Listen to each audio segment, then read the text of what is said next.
Saludos Wargamers and Players, bienvenidos a Miniature Wars, soy Minkop y aquí volvemos con un nuevo episodio sobre el trasfondo de Warhammer 40.000 octava edición, donde seguiremos conociendo la historia que nos ofrece el códex nuevo de los marines espaciales.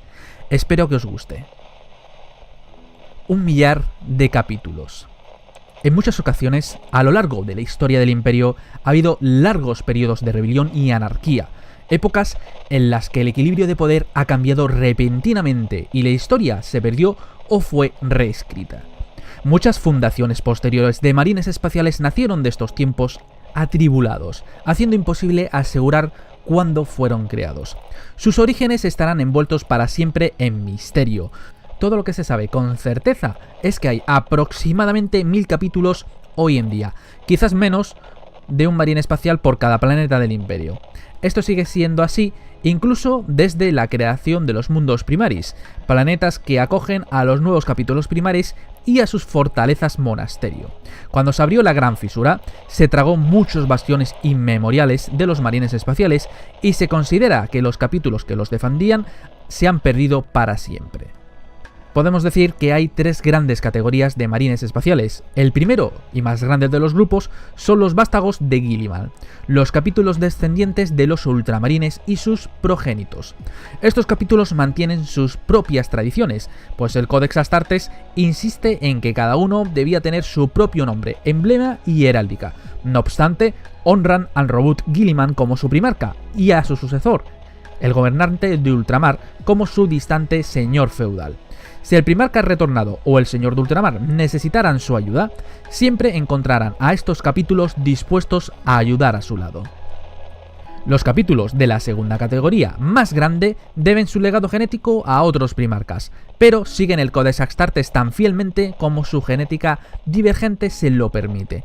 Aunque se compone principalmente de capítulos sucesores como los puños carmesí o los garras de bronce, este grupo también incluye capítulos de la primera fundación, entre los que podemos destacar los cicatrices blancas, los puños imperiales, los manos de hierro y la guardia del cuervo.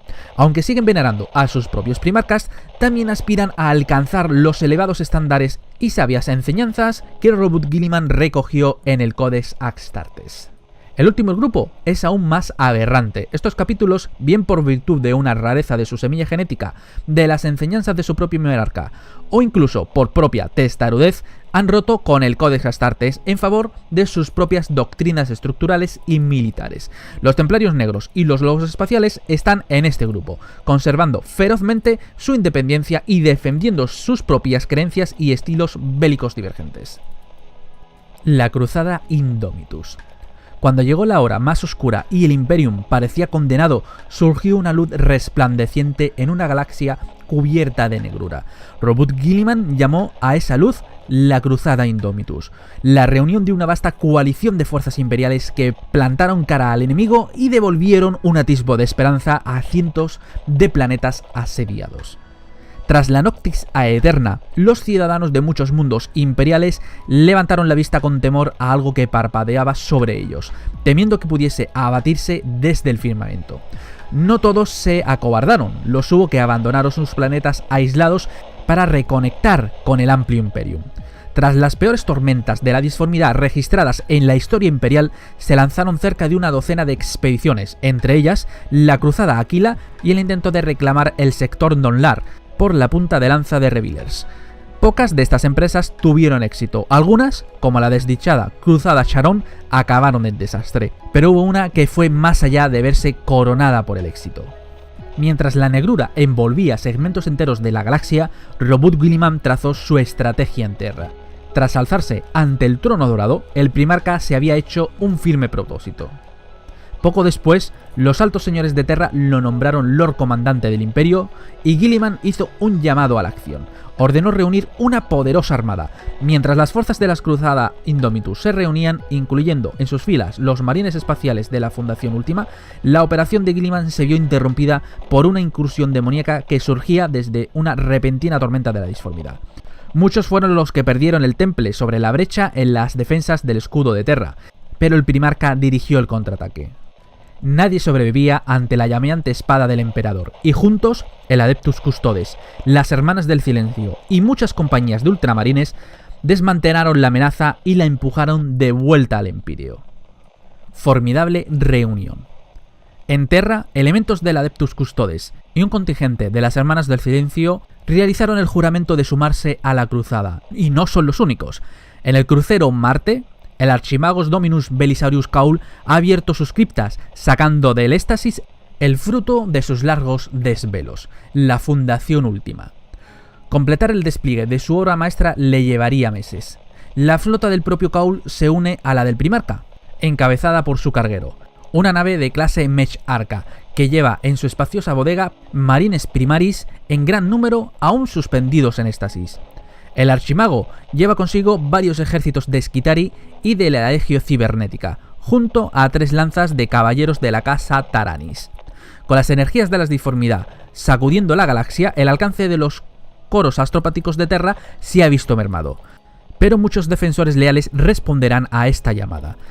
Esto incluye a un número de fuerzas de la Guardia Imperial y cerca de 20 capítulos de los Marines Espaciales. Los primeros en presentarse voluntarios son los Puños Imperiales.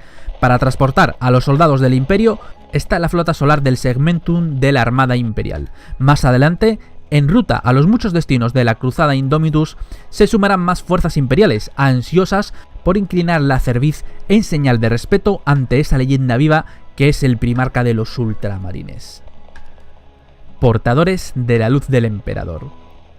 Con el Astronomicon parpadeando de forma esporádica, la Cruzada Indomitus únicamente arriesga saltos cortos a través de la disformidad. Se abre paso sistema a sistema, allí donde es posible salvar los mundos. Guilliman desata todo el poder de su poderosa hueste. Hordas de demonios reculan desde Gazalamor, el sistema Drogos y el mundo de Tallarn. En Lorns, el tirano de bronce es derrocado. Toda la población de Ofelia liberada de la esclavitud del tirano de la llama azul, aunque el gran demonio escapó de la justicia del emperador. La bestia que se adueñó de Caster se enfrenta en combate al propio Guilliman. Aunque el monstruo se alzaba amenazador sobre él, fue el Primarca quien salió victorioso del duelo. Basta con la noticia de que se acerca la cruzada para aplastar la rebelión declarada en Necromunda. Para cuando las fuerzas imperiales alcanzan Catachan, todos los seguidores de los dioses oscuros allí presentes han sido derrotados por el Astra Militarum presente en la zona. La cruzada se detuvo allí para aprovisionar. A pesar de las bajas, la Cruzada Indomitus era más numerosa al partir de Catachan que cuando se despidió de Terra. Mientras la cruzada se abría paso alejándose de Terra, las peores consecuencias de la Noctis Aeterna mejoraban en muchos sectores. Las tormentas de la disformidad seguían declarándose desde la Gran Fisura, pero la luz del Emperador quemaba ya en la informe negrura de la disformidad en el sur galáctico. Muchos ciudadanos supervivientes de la cruel opresión de los torturadores demoníacos interpretaron una correlación divina entre ambos sucesos. Quienes vieron al Primarca susurraron haber visto al Emperador en persona, como si las leyendas de los mitos anduvieran entre ellos. Emisiones y visiones astropáticas llegaron más lejos, resquicio de esperanza que enardeció incluso a los planetas donde la lucha era más encarnizada. Pero no todos son triunfos y gloria. La cruzada alcanza mundos a los que es imposible salvar, cuando no hay esperanza. Guilliman va en pos de venganza. El mundo colmena, Bundar, no puede evitar la mancillada bubónica que lo cubre, pero cauterizado con fuego purificador, la enfermedad de la disformidad dejará de extenderse. No solo se detienen los rituales demoníacos celebrados en las ruinas humeantes del mundo de Gloripina, sino que se aniquilan y allí las aguas del río bajarán cubiertas de ictor demoníaco. Mas no todo puede vengarse. El descenso de combate efectuado en Secundus Terra sufre emboscadas y desperfectos catastróficos, después de caer en una trampa terrible tendida por la Legión Alfa. Pese a lo mucho que le duele, Guilliman toma la decisión de retroceder, rodeando el sistema Prinagénesis por completo, ya que no puede permitirse el lujo de librar una larga guerra de desgaste. La cruzada sigue después a lo largo de una docena de sistemas donde millones de ciudadanos imperiales quedaron a merced de los poderes oscuros. Esta fue la amarga realidad que presenció Robert Guilliman, y aún en el caso de haber podido hacerlo, el Primarca no podía demorarse a lamentar tanto infortunio. Semillas de esperanza. A medida que la cruzada Indomitus se adentraba en la galaxia, el archimago Skaul mantuvo a sus obreros autómatas trabajando sin descanso a riesgo de sufrir averías. En las laberínticas bodegas de su nave espacial, miles de marines primaris, algunos pertenecientes a capítulos nuevos, otros designados como refuerzos a los ya existentes, fueron despertados del éxtasis y preparados para sumarse a la lucha. En el mundo de Rins, la llegada de la cruzada Indomitus quebró las legiones demoníacas del príncipe demonio Raxor. Finalizada la lucha, los puños carmesí se asombraron ante el regreso de Guilliman, pero agradecieron más la llegada de los refuerzos que lucían su propia heráldica. La composición genética de esos guerreros se acercaba más que nunca a la de su propio primarca, Rogaldorn. Para esta materia prima, Kaul había escogido combatientes de Terra, muestras tomadas apenas unas generaciones después de la creación por parte del emperador de los puños imperiales. Los sabía que llevaban en éxtasis desde los tiempos de la Gran Cruzada. Unos pocos de los primaris recordaban haber visto en persona al propio Rogaldorn. Los cruzados presenciaron la misma escena una y otra vez, cuando los llevaban a la Fundación Última en presencia de sus capítulos. Era como una reunión de hermanos separados en la cuna. La llegada de semejantes fuerzas en un momento de total oscuridad era siempre bien recibida. Estos reencuentros tuvieron lugar en muchos planetas, incluidos Shogoris, Ultramar y Val, a donde llegó la cruzada cuando los orgullosos hijos de Sanguinos llevaban a cabo lo que habían tomado como su última defensa. Pese a abrirse un amplio paso a través de la oscuridad, la cruzada Indomitus empezó a resquebrajarse, cuando las enormes bodegas de la nave de Archimago Skaul empezaron a vaciarse. En este momento Kaul se despidió, pues tenía muchas otras criptas secretas que activar para completar la Fundación Última. Una vez desplegados, los nuevos capítulos como los Saltadores de la Brecha o los Caballeros Umbral sobrevivieron al final victorioso de los conflictos iniciales con miras a consolidar las ganancias de la cruzada. En muchos casos se asentaron en planetas que hicieron propios. Así, la cruzada no solo liberó mundos de la tiranía de los dioses oscuros, sino que también fortaleció sus defensas contra futuros ataques. Por último, Robert Guilliman no pudo seguir demorando por más tiempo la respuesta a las llamadas de socorro que provenían del mundo natal de su propio capítulo, Ultramar, sometido de nuevo a un asedio. Los triunfos no eran solo sino rayos de luz que horadaban el lóbrego vacío sideral, incapaces sus muchas campañas de alcanzar el vasto número de planetas en peligro. Pero era un principio. Más tarde se dijo que durante las horas más aciagas para el Imperium desde la Dejía de Horus, fue la cruzada Indomitus la que dio esperanzas a la humanidad. Los ultramarines. Entre todos los capítulos Codex, el más antiguo y célebre es el de los ultramarines, el capítulo del primarca Robert Guilliman en persona. Su nombre es sinónimo de disciplina y honor, y sus victorias son narradas desde su mundo natal, Macrach, hasta los salones sagrados de Terra. Siempre que los enemigos de la humanidad amenacen al Imperium, los ultramarines se enfrentarán a ellos. Robert Guilliman. La disciplina marcial y el honor y la visión táctica sin par es lo que definen a los ultramarines y que pueden atribuirse a su venerado primarca. Criado en el planeta de Macrach, Robert Guilliman fue educado en una noble cultura guerrera desde entonces. Para su 10º cumpleaños ya había estudiado y dominaba todas las materias en las que los sabios de Macrach podían instruirle. Su comprensión de la historia, filosofía y la ciencia dejaba atónitos a sus mayores, pero mostraba mayor talento en la estrategia, la logística y, en suma, el arte de la guerra. La juventud y fulgurante ascenso al poder de Robert Guilliman están bien documentados. Basta añadir que era una fuerza de cambio imparable, una figura inspiradora que llevó a Macrach de una era de guerra amarga y traiciones crueles a un nuevo periodo de prosperidad. De hecho, cuando el emperador llegó a Macrach, se asombró de hallar un mundo tan próspero y bien gobernado, lo que le hizo ver que Guilliman era un primarca de una habilidad y una visión inigualables. Cuando la legión de los marines espaciales de los ultramarines se puso a las órdenes de Robert Guilliman, su base fue trasladada a Macrach. El primarca asimiló con premura todas las maravillas del Imperium y se tomó sus nuevas funciones con gran habilidad y entusiasmo. El mayor talento de Guilliman seguía siendo la guerra y lideró a los ultramarines en nuevas conquistas por todo el sur galáctico.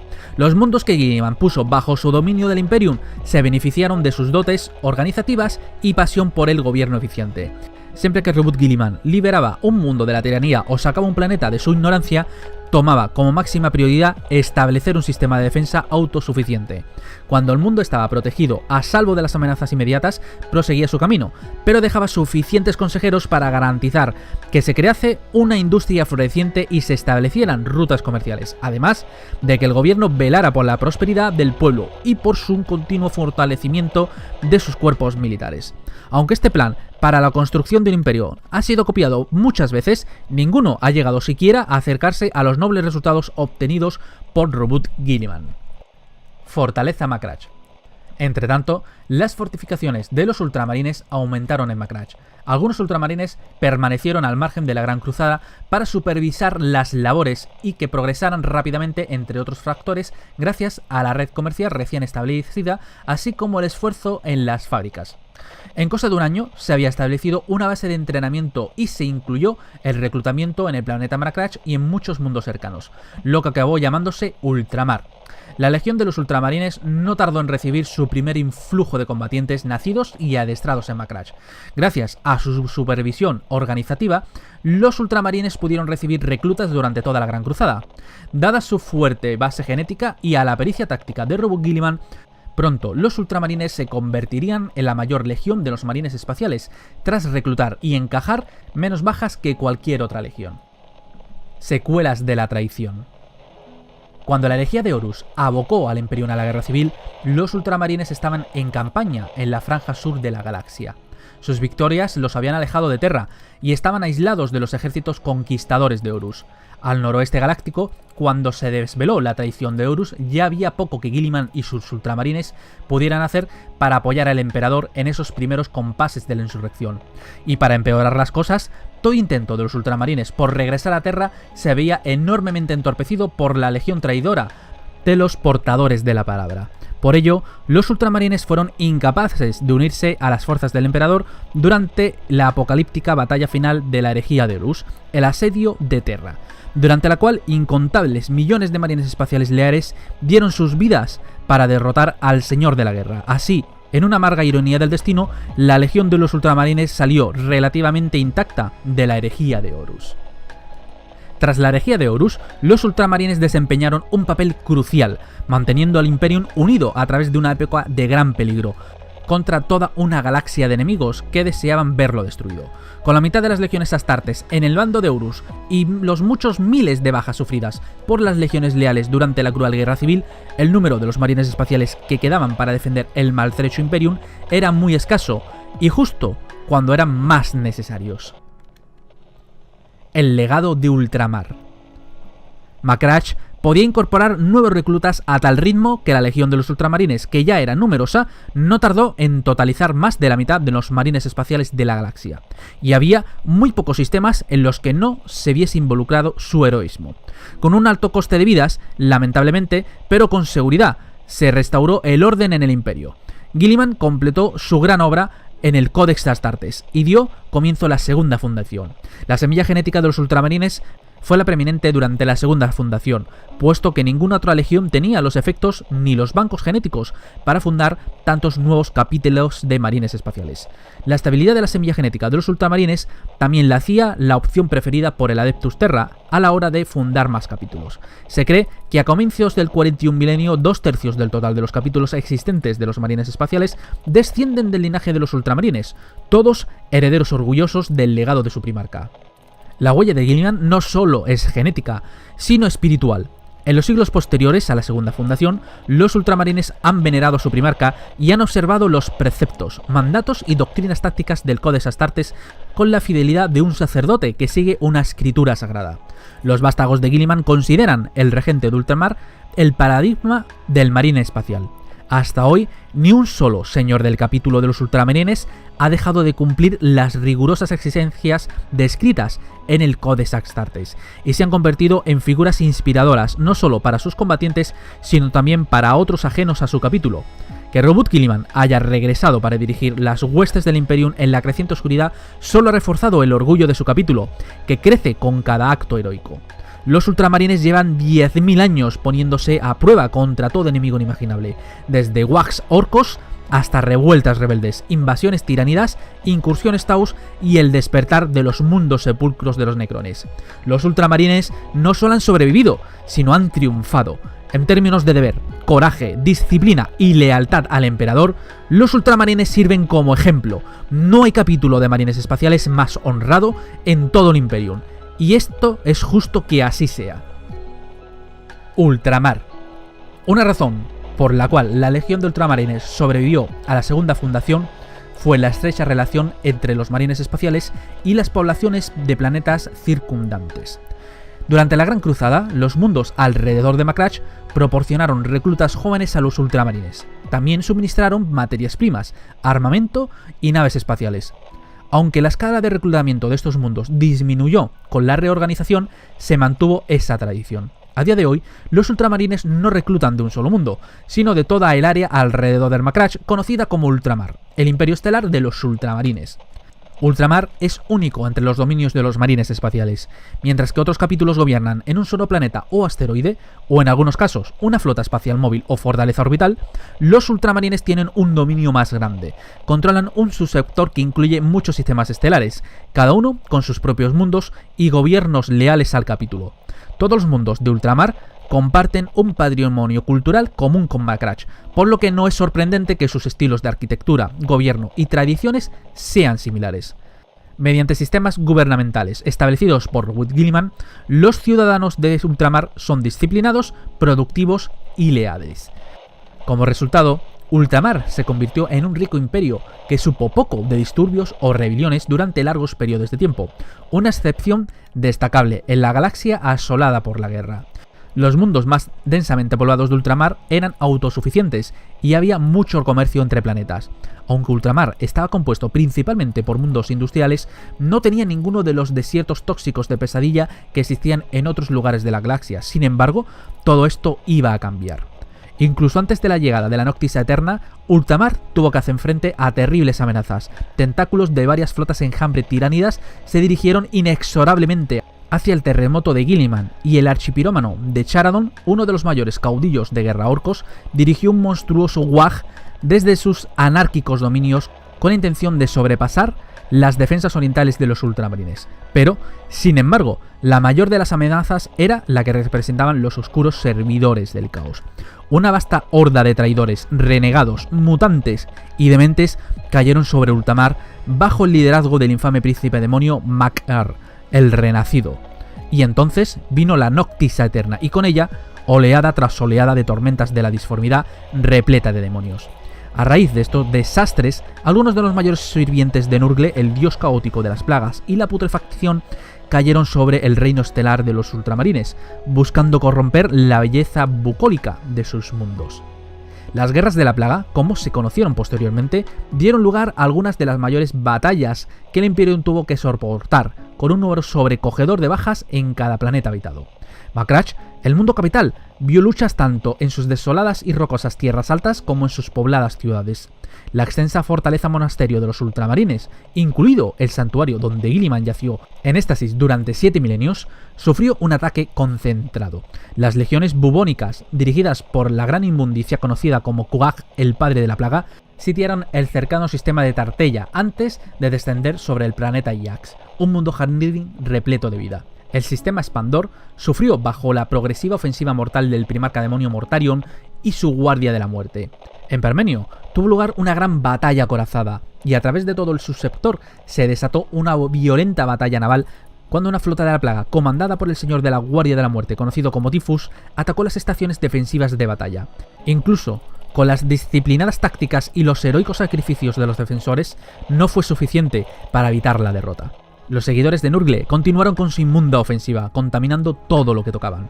Frustrando su indómita cruzada, Robert Guilliman volvió para ayudar a su sistema, observando que su única oportunidad era recuperar la iniciativa. El primarca dirigió una campaña brillante conocida como la Lanza de Expandor.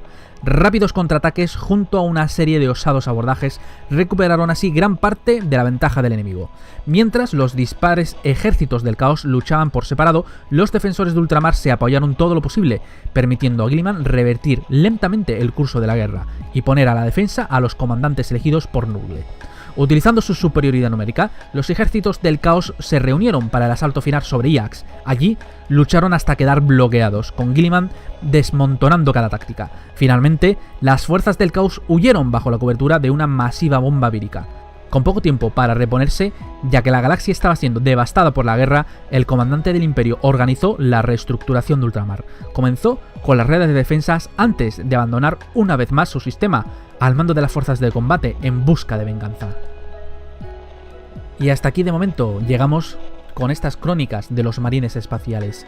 En el próximo capítulo seguiremos viendo más sobre ellos y profundizando aún más en sus fuerzas bélicas. Espero que os haya gustado este nuevo episodio de la historia de Warhammer 40.000. Suscribiros si no lo estáis para manteneros al día de nuestras novedades. Saber también que podéis seguirnos a través de nuestras redes sociales. Estamos en Twitter, Facebook e Instagram.